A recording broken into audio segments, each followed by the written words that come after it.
Napakaganda ng nilalaro nitong si Kikiam ngayong 86 season ng UAAP.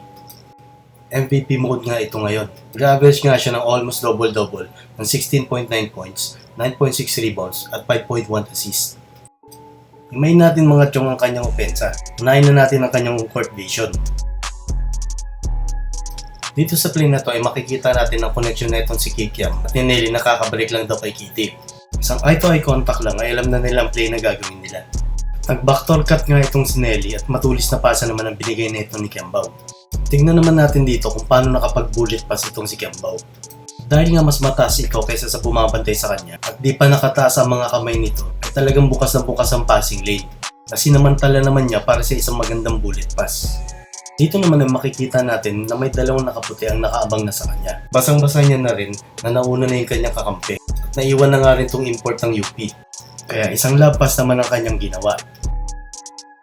Dito isang matulis na pasa na naman ang kanyang ginawa dun sa kakampi niya nag-backdoor cut. At basang-basa niya na naman ang depensa na hindi na naman nakataas ang mga kamay. Kaya isang magandang pasa na naman ang binigay nito. Dahil nga isang threat na rin sa opensa itong si Kikiam, ay nakaka-attract na rin to ng mga help defense. Dahil nga dito, syempre pag may tumulong sa kanya, sigurado magkakaroon ng opening yung isa niyang kakampi. Kitang-kita niya ang court lalo na sa mga gantong transition offense. Basang-basa niya nga dito na wala na sa posisyon itong si Manzano.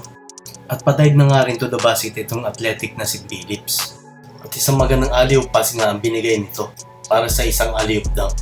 Ba't ibang klase nga ng pasa ang naipakita niya sa atin. Sa mga pa na mataas niyang basketball IQ ay talagang maraming pahihirapan ito. Sunod naman natin ang kanyang outside shooting. Nagiging maganda na nga rin kanyang pulso, lalo na sa mga gantong catch and shoot. Kaya na rin lang sa play na to, na napansin niya nga na medyo mababa yung bantay niya. Nag-relocate nga siya sa ibabaw para sa isang catch and shoot. Dito makikita natin kung paano nila niran yung play para sa kanya. Binigyan lang siya ng magandang screen at nag-relocate siya sa wing para sa isang catch and shoot. At dahil nga gumaganda na rin ng kanyang handles, ay nakakapag-create na rin siya ng mga gantong klaseng tira. Dito naman ay papansin natin na paubos na rin ng shot clock. 2 dribble to his left, sabay step back para sa separation, sabay tira niya ng tres. Dito sa play na to, ito yung madalas na nakikita ko nakakapag-atake siya ng maayos, yung tinatawag nilang stampede the catch. Ito yung action na itutuloy yung momentum mo pagkasalo ng bola para atakihin yung close out. Kung mapapansin nyo nga rin dito na medyo malayo yung distansya niya dito sa kanyang bantay, pwede ring option na atakihin niya tong gitna, pero dahil nga may mga defender dito na pwede siyang maipit, ay dinala niya yung bola dito sa kanan, which is nagawa niya naman dahil nga tiwala rin siya sa kanyang handles. At isang magandang crossover nga at pull up dito sa mid-range. Pumasok nga ito at nakakuha pa ng foul. Sunod naman natin yung activity niya sa loob ng court at yung kanyang decision making, na isa siguro sa nag-improve sa kanya. Gaya nga dito sa play na to, nakakuha siya ng mismatch kaya humingi siya ng bola. Dito pwede na siyang pumihit sa baseline para umatake, pero kitang-kita niya yung pag-cut na itong kakampi niya. Kaya nga nabigay niya ito ng magandang no-look pass. Magandang pag-recognize sa mismatch at yung quick decision making niya dito. Dito ay bago siya pumosta ay nakita niya na agad yung mismatch niya kay Yero. Bago nga dumating ang mga help defense ay agad niya itong inatake. Sa pagpihit niya nga dito ay pwede niya pang ibilaglag yung bola kay Phillips. Pero dahil nga napansin niya na wala sa posisyon yung import ng Adamson ay tinira niya na nga ito. Napaka-active nga rin ito sa opensa. Gaya dito sa play na ito. Siyempre pag nakuha niyo ang offensive rebound, ang unang mangyayari ay magkakagulo ang depensa ng kalaban. Gandang read and rack nga dito para kay Kikiam. At tagulat na nga rin ang depensa dito ng Adamson. May mga times din na nagsisettle din siya sa 3. Pero sa pagkakataong ito ay nag-cut nga siya at isang floater ang kanyang ginawa. Pumasok nga naman ito. Dito sa susunod na play, isa na namang offensive rebound ang kanila nakuha. Pansinin nyo nga rin itong defender na to kung saan nakatingin habang papalapit dito kay Kikiam.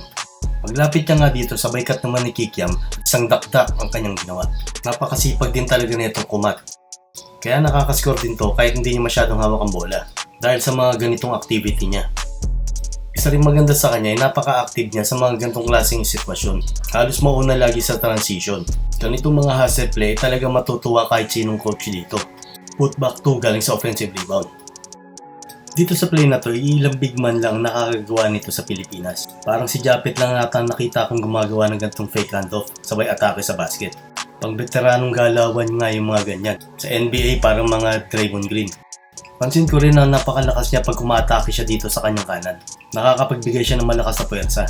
Gaya din dito sa play na to. Kaliwat kanang crossover at dinala niya nga yung bola sa kanan. At kita niyo naman yung body contact sabay tira niya dito. Napakaganda ng nilalaro niya ng season na to. Napakataas ng tsansa na siya maging MVP. Paayos niya lang sa mananahi ng Lasal yung jersey niya. Mukhang malaki sa kanya, lagi siya nag-a-adjust ng ganyan.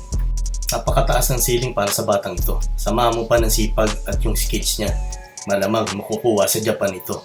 Kung nagustuhan niyo yung video, palike na lang at pasubscribe na rin ng ating channel.